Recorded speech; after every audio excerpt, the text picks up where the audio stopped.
Bismillahirrahmanirrahim. Assalamualaikum warahmatullahi wabarakatuh. Alhamdulillah rabbil alamin. Alhamdulillahil qail fi kitabillah.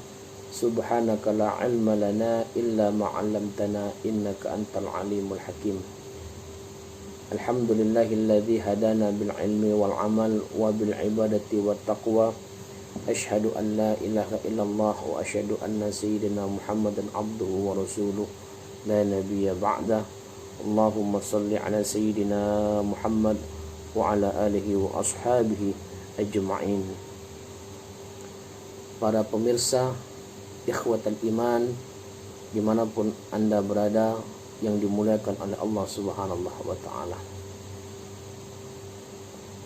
puji syukur kita sampaikan kepada Allah subhanahu wa ta'ala karena sampai dengan siang hari ini kita masih diberikan oleh Allah, yaitu berupa nikmat sehat dan juga nikmat kesempatan, terlebih-lebih nikmat iman dan Islam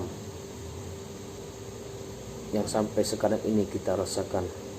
Semoga dengan kita terus mendawamkan, yaitu mengucapkan alhamdulillahirabbil alamin sebagai bentuk rasa syukur kita kepada Allah, insyaallah kita semua dicap oleh Allah sebagai hambanya yang pandai dan senantiasa bersyukur kepada Allah subhanahu wa ta'ala. Salawat dan salam kita kirimkan, kita hadiahkan, kita sampaikan kepada manusia yang kita jadikan panutan dari setiap segala aspek kehidupan kita. Manusia yang akhlaknya begitu sempurna, Sayyidul Anbiya wal Mursalin, pemimpin para nabi dan rasul. Beliau adalah Sayyiduna wa Nabiyuna Muhammad sallallahu alaihi wasallam. Dan juga keluarganya serta sahabat-sahabatnya serta para pengikutnya sekalian. Semoga kita berdoa kepada Allah, Allahumma ja'alna min ummati Rasulillah sallallahu alaihi wasallam. Ya Allah, jadikan kami semua bagian dari umat Nabi Muhammad sallallahu alaihi wasallam yang kami harapkan syafaatnya kelak di yaumil qiyamah. Amin ya rabbal alamin. Ikhwatal iman yang dimuliakan oleh Allah subhanahu wa ta'ala, di dalam kitab Mukhtarul Ahadis yang ditulis oleh Al-Alamah Al-Syekh Al-Ulama As-Sayyid Ahmad Al-Hashimi, hadis nomor 3, Anil Afatul Ilmi, yaitu tentang bencana ilmu, yang diriwayatkan oleh Ibnu Abu Syaibah. Apa bunyi hadis tersebut? Qala Rasulullah sallallahu alaihi wasallam, atau kama qala nabiyuna Muhammad sallallahu alaihi wasallam, afatul ilmi nisyanu wa idha'atuhu an tuhadditha bihi ghairu ahli. Bencana ilmu itu an-nisyanu, yaitu lupa, wa idha'atuhu an tuhadditha, dan membicarakan ilmu itu bihi ghairu ahli, dengan orang yang bukan ahlinya. Ikhwatal iman yang dimuliakan oleh Allah, menuntut ilmu merupakan suatu kewajiban yang diperintahkan oleh agama bagi kita semua. Kata Nabi, talabul ilmi faridatu ala kulli muslim. Menuntut ilmu itu kewajiban bagi seorang muslim, terutama ilmu agama, kita sebagai umat Islam, kita sebagai umat Nabi Muhammad sallallahu alaihi wasallam tentunya harus mempunyai dasar ilmu pengetahuan tentang agama. Paling tidak ketika kita beribadah, maka kita wajib tahu bagaimana cara beribadah yang benar. Salat, tentunya kita tahu bagaimana cara praktek salat. Itu karena ilmu yang kita dapatkan dari guru-guru kita, dari ustadz-ustadz kita, dari para alim ulama yang sumbernya berdasarkan dari Nabi Muhammad sallallahu alaihi wasallam. Maka ilmu yang kita dapatkan ikhwatal iman, jangan sampai ilmu ini lupa. Jangan sampai ilmu ini hilang tersendiri karena kita menyia-nyiakannya. Ketika seorang hamba Allah, seorang umat Nabi Muhammad yang telah dikaruniakan oleh Allah ilmu, lalu ilmu itu tiba-tiba hilang, lupa, maka itu bencana bagi hamba tersebut. Lalu timbul pertanyaan, bagaimana agar ilmu pengetahuan ini jangan sampai hilang, jangan sampai lupa, jangan sampai tahu-tahu ilmu itu sudah pergi di dalam diri kita. Maka para ulama menjelaskan, yang pertama, ketika kita menuntut ilmu, pasangkan niat bahwa kita menuntut ilmu karena Allah subhanahu wa ta'ala. Hamba Allah yang menuntut ilmu karena Allah subhanahu wa ta'ala, niscaya ilmu itu akan dijaga oleh Allah subhanahu wa ta'ala. Jangan jadikan menuntut ilmu itu sebagai suatu kebanggaan sehingga itu menimbulkan kesombongan. Tapi jadikan ilmu yang kita tuntut tersebut, ilmu yang kita tuntut itu, kita jadikan sebagai media agar kita menjadi hamba yang ketika kita beribadah bisa lebih baik lagi karena ilmu yang kita dapatkan. Maka yang diawali adalah niat. Innamal a'malu binniyat. Niat itu harus lurus karena Allah subhanahu wa ta'ala. Sesungguhnya amalan-amalan itu tergantung dengan niat. Maka ketika niat kita untuk menuntut ilmu karena Allah, maka Allah akan beri keberkahan kepada mereka.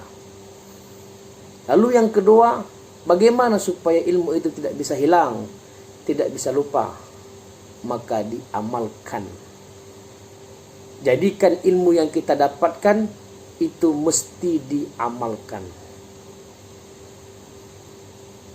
Itu mesti diamalkan, dipraktekkan secara aktual, sehingga ilmu yang kita dapatkan tidak akan pernah lupa. Percuma kita tahu hafal hadis, hafal Quran, hafal yang namanya cara beribadah dengan baik sesuai dengan syariat yang kita dapatkan dari guru-guru kita. Tetapi itu semua tidak akan pernah berarti jikalau itu tidak diamalkan. Maka yang kedua kata ulama, jaga ilmu itu selain dengan niat, yaitu yang kedua adalah dengan cara mengamalkannya. Sehingga ilmu yang kita dapatkan itu tidak akan pernah hilang. Lalu yang ketiga kata para alim ulama, bagaimana cara kita agar ilmu ini bermanfaat, agar ilmu ini tidak akan hilang dan tidak akan lupa? Maka ajarkan dengan orang lain. Jadikan ilmu yang kita dapat sebagai media agar kita menjadi orang yang bermanfaat kepada orang lain. Maka kata Rasulullah, khairun nas anfa'uhum linnas. Sebaik-baik manusia, kata Rasulullah, bermanfaat bagi orang lain. Maka ketika kita mengajarkan ilmu yang kita dapat, ini akan menjadi sedekah jariyah. Niscaya juga akan bisa terjaga ilmunya. Kenapa? Karena selain kita niat kepada Allah, menjaga dengan cara mengamalkannya, tetapi kita juga menjaga juga dengan cara memberikan ilmu yang kita punya kepada orang-orang yang kita ajarkan. Maka ketiga poin ini, jikalau kita melakukannya, maka insya Allah ilmu yang kita dapatkan tidak akan pernah lupa. dijaga oleh Allah Subhanahu wa taala. Oh, ini hambaku yang bermanfaat. Oh, ini hambaku yang senantiasa ketika menuntut ilmu karena Allah, karenaku. Dia mengamalkannya dan dia juga mengajarkan kepada orang lain. Maka ini termasuk sedekah jariyah. Kenapa dikatakan sedekah jariyah? Karena ilmunya diinfakkan pada umat. Maka wajar guru-guru kita, ulama-ulama kita mengajarkan ilmu ini karena ikhlas berharap ridha Allah Subhanahu wa taala. Maka ilmunya bermanfaat. Maka wajar guru-guru kita ilmunya tidak akan pernah lupa. Bukan seperti kita. Baru hafal hadis satu, besok lupa. Kenapa? Karena kita tidak mengamalkannya. Semoga ketika kita sudah mendapatkan ilmu, kita istiqomah fi sabilillah di jalan Allah Subhanahu wa taala, maka ilmu kita akan dijaga oleh Allah Subhanahu wa taala. Dan orang-orang yang menuntut ilmu, kata Nabi Muhammad, man salaka tariqan yaltamisu fihi ilman sahhalallahu lahu tariqan ila jannah. Barang siapa yang menuntut ilmu, barang siapa yang menuntut ilmu, barang siapa yang berjalan dalam hal menuntut ilmu, kata Nabi Muhammad, sahhalallahu lahu tariqan ila jannah, maka Allah mudahkan jalannya menuju surganya Allah Subhanahu wa taala.